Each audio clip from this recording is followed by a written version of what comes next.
आप सभी को नमस्कार, सुप्रभात। सार्थक government job point YouTube channel आप सभी लोगों का हार्दिक स्वागत करता है। यदि आप इस चैनल पर नए हैं तो चैनल को सब्सक्राइब, वीडियो को लाइक, शेयर ये 3 कार्य कर लीजिए और बेल आइकन दबा करके रखेंगे तो आपको नोटिफिकेशन मिल जाएगा और आप उसे शेयर कर सकेंगे। याद रखें, सार्थक government job point YouTube channel मतलब आप सभी प्रतियोगी भाई बहनों के लिए हमेशा ही आपके घर के सदस्य की तरह मेहनत करने वाला और आप सभी लोगों का हित चाहने वाला चैनल है। जैसे आपके घर में यदि आपका कोई सगा भाई बहन है ना, या आपके गार्जियन है ना, या तो आपको चाचा है या चाचा के लड़के हैं तो वो भी भाई ही हुए, है ना। तो क्या होता है कि वो सभी आपका हित ही चाहेंगे, है ना, अहित कभी नहीं चाहेंगे। तो इसलिए उसी तरीके से जो पारिवारिक स्नेह होता है उसी तरीके से आप सभी लोगों के बीच में सार्थक government job point YouTube channel है। आप अगर इस चैनल तक कोई बात अपनी शेयर करते हैं या अपनी कोई समस्या रखते हैं तो सार्थक भैया आप सभी लोगों के लिए बहुत प्रयास करते हैं, ठीक है ना। और जो प्रयास करते हैं उसका परिणाम आप लोगों के सामने होता है। चलिए खबरों की शुरुआत करेंगे और फटाफट आप सभी लोगों को सारी अपडेट देंगे। बिहार में जो शिक्षक भर्ती आई है, विद्यार्थियों को भाई उसमें थोड़ा बहुत चीज़ें देखने के लिए मिल रही हैं कि विद्यार्थी इंटरेस्टेड नहीं हो पा रहे हैं उसमें। होता है मतलब इतने दूर दराज के इलाकों में सर्विस करना और जो पैसे मिलते हैं उसमें से आधा से अधिक तो उन्हीं का खर्च हो जाएगा, तो बचेगा क्या, है ना। ये सारी चीज़ें होती हैं। लेकिन मैं आप लोगों से कहना चाहता हूँ कि सर्विस तो सर्विस ही होती है, ठीक है। अगर आप चाहते हैं तो आप बिहार में आवेदन कर सकते हैं। जो सीटेट वगैरह हों विद्यार्थी, अब तो पता नहीं क्या क्या संशोधन कर डाले हैं, इसलिए उसमें सोचना ही बेकार है ना। नोटिफिकेशन देख लीजिए, अगर आप लोग एलिजिबल हों तो आवेदन कर सकते हैं। और इसके लिए तो आपको बिहार ही जाना पड़ेगा, बिहार पेपर देने भी जाना पड़ेगा। ऐसे तो यहाँ से तो पेपर दे नहीं पाएंगे, बिहार में ही जाना पड़ेगा आपको पेपर देने के लिए, ठीक है ना। तो अगर आप लोग चाहें तो उसमें आवेदन कर सकते हैं। चलिए अब बात करते हैं आप सभी लोगों के एलटी ग्रेड जीएससी प्रवक्ता के विज्ञापन को लेकर के। क्लियर हो गया, कंफर्म हो गया, जुलाई में 100% आपका एलटी जीएससी का विज्ञापन आ रहा है। एलिजिबिलिटी को लेकर के जो समस्याओं का निराकरण हुआ है, कुछ विद्यार्थियों ने, कुछ भाई बहनों ने यह भी हमसे पूछा था। आज तमाम मुद्दों पर चर्चा करेंगे कि टीजीटी और एलटी की नियमावली संशोधित हुई है तो क्या कला विषय में बीएड अनिवार्य हो गया है। पीजीटी और जीएससी प्रवक्ता का नियमावली संशोधित हुआ है तो क्या जीएससी प्रवक्ता और पीजीटी में बीएड अनिवार्य हो गया है।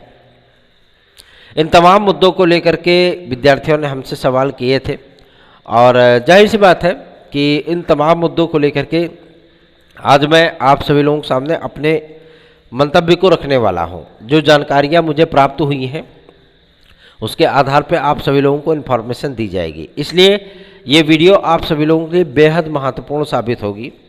वीडियो में एंड तक जरूर बना रहा करें और पूरा वीडियो देखने के लिए आप लोग अपने दिलो दिमाग को एकाग्रचित्त कर लिया करें, क्योंकि आपके ही हित की बात होती है, बाकी इसमें कुछ भी नहीं होता है, ठीक है ना।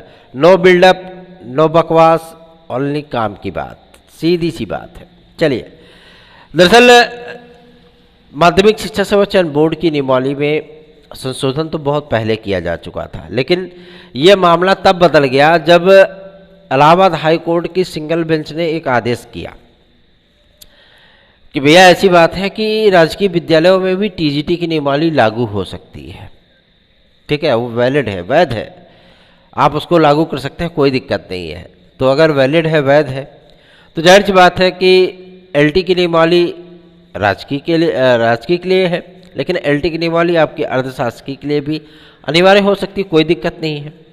तो इसमें क्या किया कि उत्तर प्रदेश शासन ने संशोधन कर दिया, ठीक है। और कला विषय को लेकर के जो नॉन बीएड वाला मुद्दा है, इसमें जो ड्राफ्टिंग कमेटी के मतलब जो मेंबर थे, जो चेयरमैन थे, उनमें अभी भी मतभेद ही है, ठीक है ना। कुछ लोग नॉन बीएड के पक्ष में हैं और कुछ लोग जो है बीएड के पक्ष में हैं। इस पे अंतिम निर्णय शासन को लेना है, ठीक है ना। और इसके लिए आप लोगों को कम से कम 3 से 4 दिन वेट करना पड़ेगा, तभी मामला क्लियर हो पाएगा, ठीक है। और रही बात आपके जीआईसी प्रवक्ता और पीजीटी के लिए, तो जी हाँ, इसमें बीएड को अनिवार्य करने के लिए एक ड्राफ्टिंग कमेटी ने एक सिफारिश की है, ठीक है ना। उप सचिव श्री नवल किशोर शर्मा जी, जो आप लोगों को पता होगा कि माध्यमिक शिक्षा सेवा चयन बोर्ड में थे, ड्राफ्टिंग कमेटी में वो चेयरमैन थे, ठीक है ना। ड्राफ्टिंग कमेटी के वो चेयरमैन बनाए गए थे, जिन्होंने नए शिक्षा सेवा चयन आयोग के पूरा ड्राफ्ट तैयार किया है, किस तरीके से आयोग काम करेगा, क्या एलिजिबिलिटीज होनी चाहिए, है ना, तमाम चीज़ों को लेकर के। इसलिए उसमें इस बात का स्पष्ट उल्लेख किया गया है कि बीएड को अनिवार्य कर दिया जाए, क्योंकि लगभग सभी भर्ती संस्थानों में, चाहे वो आप डीएसएसबी ले लीजिए, दिल्ली अधीनस्थ सेवा चयन बोर्ड, चाहे केवीएस ले लीजिए, केंद्रीय विद्यालय संगठन, चाहे आप बिहार का ले लीजिए, बीपीएससी ले लीजिए, राजस्थान का ले लीजिए, मध्य प्रदेश का ले लीजिए, कोई भी स्टेट आप उठा करके देख लीजिए, अगर वहाँ पे प्रवक्ता की भर्ती हो रही तो बीएड अनिवार्य है। केवल ऐसा इकलौता उत्तर प्रदेश था जहाँ पे स्नातक को भर्ती में मौका मिलता था, ठीक है ना। अब बाद में वो बीएड कर लेते थे, ठीक है, तो उसमें क्या होता है, प्रमोशन आदि में दिक्कतों का सामना करना पड़ता था। अच्छा, जीआईसी प्रवक्ता के लिए तो ये तो एकदम लोक सेवा आयोग ने क्लियर कर दिया था कि हम भाई बीएड इसमें अनिवार्य करेंगे, ठीक है ना, चूँकि 50% वाला मुद्दा था, ठीक है। और कई नोटिसों में आप सभी लोगों को देखने के लिए भी मिला होगा कि भैया ऐसी बात है कि स्नातक या परस्नातक में 50%, तो स्नातक या परस्नातक अगर कोई बीएड है तो जाहिर सी बात है वो स्नातक या परस्नातक में जाए कहीं ना कहीं तो बीएड वो है ही 50%। इसके अलावा तो ऐसा तो होता नहीं है, क्योंकि 50% ही वैलिड किया जाता है बीएड के लिए, है ना। तो जाहिर सी बात है इसमें कोई दो राय नहीं, वो या तो स्नातक में होगा या परस्नातक में होगा, ठीक है ना। इसी के अकॉर्डिंग जब सारी चीज़ों को एनसीटी जो है संशोधित कर सकती है, तो क्या कोई मानक इसमें नहीं बनाया जा सकता ना कि 50% करने वाला राजा 50% से नीचे रहने वाला जो है वो गुलाम? ऐसा थोड़ी ना होता है। आप कंपटीशन करा रहे हो, प्री मेंस करा रहे हो, है ना, तो जाहिर सी बात है जो विद्यार्थी योग्य होगा वो विद्यार्थी उसमें पास करेगा। जब एक 36% 38% वाला विद्यार्थी आईएएस बन सकता है, तो जाहिर सी बात है वो प्रवक्ता भी बन सकता है ना। इन्हीं तमाम तर्कों को लेकर के हम लोगों ने राज्य सरकार के सामने ये प्रपोजल अपना रखा था, ये ज्ञापन प्रस्तुत किया था, मांग पत्र रखा था, और उस पर शासन ने मंजूरी भी दी है। मतलब अब आप लोगों को 50% वाले मुद्दे पर डरने की आवश्यकता नहीं है, ठीक है ना। रही बात बीएड की, तो जी हाँ, इसका प्रपोजल किया गया है और इस पे सहमति मिलने के बाद ही हम आपको क्लियर बता सकते हैं कि जीआईसी प्रवक्ता और पीजीटी के लिए बीएड अनिवार्य हुआ कि नहीं। लेकिन रही बात आपके कला विषय के लिए टीजीटी और एलटी में नॉन बीएड के मुद्दे को लेकर के, तो इस पे भैया अभी निर्णय नहीं हुआ है। इस पे अभी लास्ट निर्णय जो करना है ना, वो माध्यमिक शिक्षा मंत्रालय और आपके प्रदेश मुखिया श्री योगी आदित्यनाथ जी महाराज को ही करना है, ठीक है ना।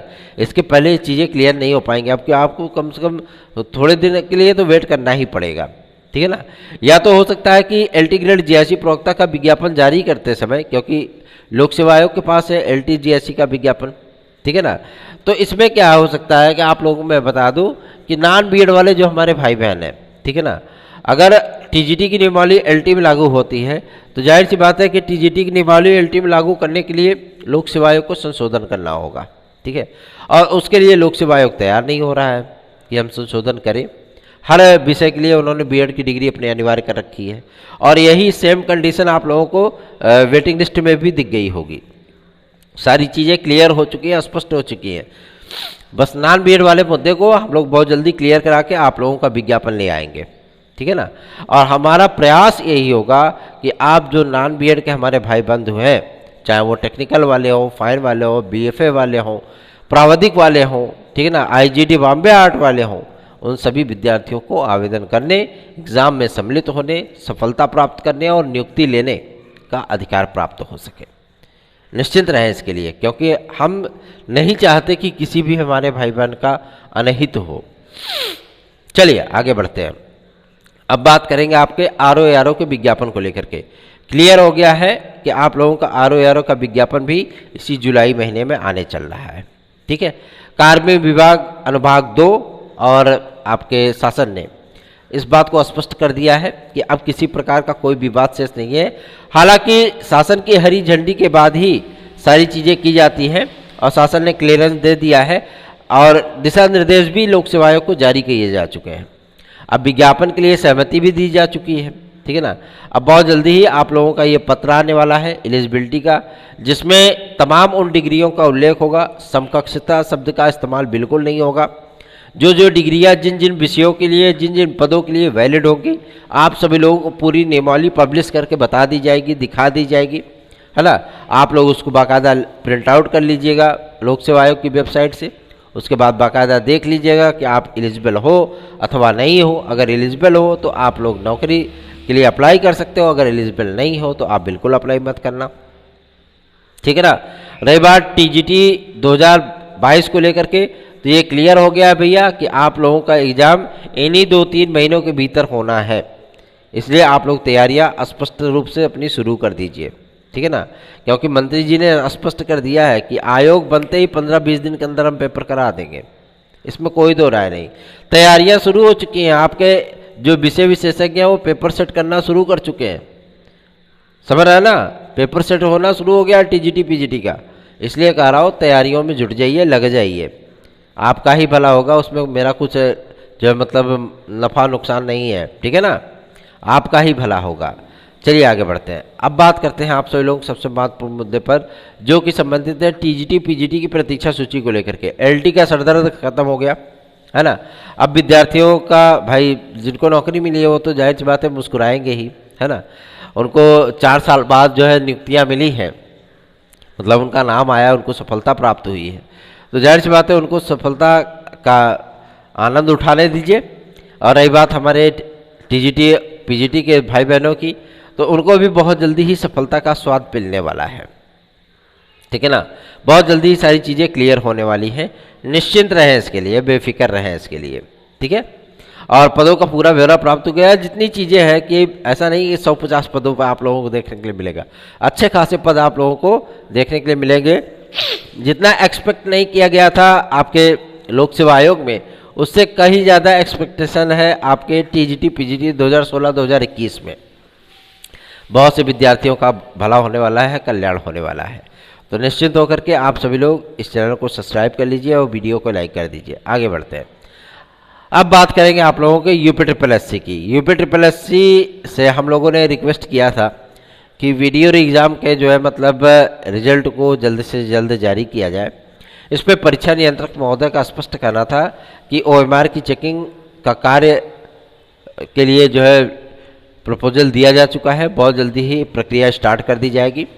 और कोशिश हम लोगों की यही है कि हम लोग 60 से 70 दिन के भीतर इसका परिणाम जारी कर दें। मतलब आप सभी लोग देख कर चलिए कि आप लोगों का सितंबर मध्य तक ये परिणाम आप लोगों का आ जाना है, ठीक है ना। इसमें कोई दो राय नहीं, ये परिणाम आप लोगों का सितंबर मध्य तक आ जाएगा, निश्चिंत हो जाइए। और रही बात आपके अन्य पेंडिंग रिजल्ट्स की, जिसमें आपका लेखपाल है, वन दरोगा रक्षक है, आपका मार्केटिंग इंस्पेक्टर, मंडी परिषद रिवाइज रिजल्ट है, मुख्य सेविका है, ठीक है ना, जूनियर इंजीनियर है, जेई की वैकेंसी है, अन्य आपके भर्ती परिणाम है, ठीक है। और साथ ही साथ 2-3 बड़े विज्ञापन भी हैं। तो विज्ञापनों की तैयारी तो हो चुकी है, और आपके यूपी पीईटी को लेकर के भी शासन को जो प्रपोजल भेजा गया था कि ये चीज़ें ऐसी होनी चाहिए, इसमें इतना निश्चित फिक्स कट ऑफ लगना चाहिए और हम इतना कट ऑफ चाहते हैं, तो जाहिर सी बात है उस पर कुछ ना कुछ तो डिसीजन होना ही होना है, ठीक है ना। और बहुत जल्दी ही कार्मिक विभाग और अन्य डिपार्टमेंट के जो मतलब अधिकारीगण हैं, उनकी एक मीटिंग शासन स्तर पर होने वाली है मुख्यमंत्री श्री योगी आदित्यनाथ जी के अध्यक्षता में, और कैबिनेट की मीटिंग होगी, उसका बाकायदा सारी चीज़ें उसमें निर्णय किया जाएगा। नए शिक्षा सेवाचयन आयोग को लेकर के, एज रिलैक्सेशन को लेकर के। Age relaxation Uttar Pradesh police प्रोन्नति बोर्ड के लिए बनती हुई नज़र आ रही है, और ये सूचना निकल करके सामने आ रही है कि विद्यार्थियों को 3 वर्ष का एज रिलैक्सेशन आप लोगों को प्रदान किया जाएगा, किसमें, यूपी कांस्टेबल और यूपीएसआई के लिए, ठीक है ना। इस पर लगभग सहमति बन चुकी है, और आपके मतलब बोर्ड के जितने भी सदस्य हैं, ठीक है ना, गणमान्य जितने भी सदस्य हैं, सम्मानित सदस्य हैं, उन सभी लोगों ने एक स्वर में पुलिस प्रोन्नति बोर्ड के महानिदेशक महोदय को एक स्वर में ये मतलब अपनी राय दी है कि पुलिस प्रोन्नति बोर्ड में यूपी कांस्टेबल और यूपीएसआई की वैकेंसी के लिए 3 वर्ष का एज रिलैक्सेशन प्रोवाइड किया जाए विद्यार्थियों को, ठीक है। और बहुत जल्दी आप लोगों को खुशखबरी मिलने वाली है। अरे बात आपके यूपी ट्रिपल एस सी की, उसमें भी एज रिलैक्सेशन को लेकर के विद्यार्थियों के मन में एक सवाल था, और मैं आप लोगों को बता दूं परीक्षा नियंत्रक महोदय ने स्पष्ट कहा है कि एज रिलैक्सेशन, चूँकि हमारे यहाँ कई प्रकार की कई कैटेगरीज होती हैं वैकेंसियों की, ठीक है ना, कई एलिजिबिलिटीज़ होती हैं, तो उन सारी चीज़ों को क्लियर करने और भाई एक्सप्लेन करने, डिफाइन करने में थोड़ा सा वक्त हमें चाहिए। लेकिन शासन का जो प्रपोजल है कि भैया आप एज रिलैक्सेशन पे विचार करिए, तो एज रिलैक्सेशन हम लोग अवश्य प्रोवाइड करेंगे, ठीक है ना। जिस तरीके की हमारी एलिजिबिलिटीज़ होती है वो सारी चीज़ों को क्लियर करेंगे, उसके बाद आपकी एज रिलैक्सेशन पे हम विचार करेंगे, ठीक है। और रही बात आपके लोक सेवा आयोग की, तो लोक सेवा आयोग को तो भैया स्पष्ट निर्देश मिल गया है माध्यमिक शिक्षा मंत्रालय से कि एज रिलैक्सेशन के विषय में आप जो है पूरी तरीके से विचार करिए, ठीक है ना। और सबसे बड़ी चीज़ ये है कि आर में अगर आप लोगों को एज रिलैक्सेशन मिलने चल रहा है तो सिर्फ और सिर्फ आप लोगों की दुआओं और मेहनत की वजह से ही, ठीक है ना। क्योंकि आप लोग जब स्नेहपूर्वक ढंग से और विश्वासपूर्वक ढंग से कोई कार्य करते हैं तो जाहिर सी बात है उसका एडवांटेज आप सभी लोगों को मिलता है। और एज रिलैक्सेशन के लिए पुलिस प्रोन्नति बोर्ड के जो हमारे भाई बंधु हैं, जो इतने दिन से इंतजार कर रहे थे, कोई कहीं से एक बाल नहीं उखड़ पा रहा था, मैंने आप सभी लोगों से कहा था ना कि जुलाई में आप लोगों का विज्ञापन आएगा, और आ भी रहा है। 100% क्लियर है कि जुलाई में आपका विज्ञापन जारी हो जाएगा। और मैं आप लोगों को ये भी बता दूं, ठीक है ना, दिवाली के पहले पहले आप लोगों का परीक्षा ये सारी चीज़ें हो जाएंगी, और फरवरी 2023 के पहले पहले आप लोगों को ट्रेनिंग में भी भेज दिया जाएगा। आप लोगों को सारा ये भर्ती क्लोज कर दी जाएगी, ठीक है ना। तो तैयारियां अभी से ही शुरू कर दीजिए। TET C TET super TGT PGT LTGSC UP constable खंड शिक्षा अधिकारी यूपी ट्रिपल एससी आदि की भर्ती परीक्षाओं में सम्मिलित होने और उसमें निश्चित सफलता प्राप्त करने के लिए सार्थक government job point YouTube channel का नोट्स 9721411385 इस व्हाट्सएप नंबर पर प्राप्त कर लीजिए, ठीक है। प्राथमिक शिक्षक भर्ती के लिए बिल्कुल भी टेंशन मत लीजिए, शासन की तैयारियां शुरू हो चुकी हैं और आप लोगों को प्राथमिक शिक्षक भर्ती और जूनियर लेवल पर शिक्षक भर्ती, एक बड़ी शिक्षक भर्ती देखने के लिए मिलने वाली है। निश्चित रहिए क्योंकि अगला वर्ष चुनावी वर्ष है, ठीक है ना। तैयारियां हैं और सबसे बड़ी चीज़ ये है, आज परम आदरणीय हिंदू हृदय सम्राट बोल सकते हैं उनको, है ना, मुख्यमंत्री श्री योगी आदित्यनाथ जी से मिलने का प्रोग्राम है। देखते हैं प्रोटोकॉल में किसका किसका नाम है, कौन कौन जा सकता है।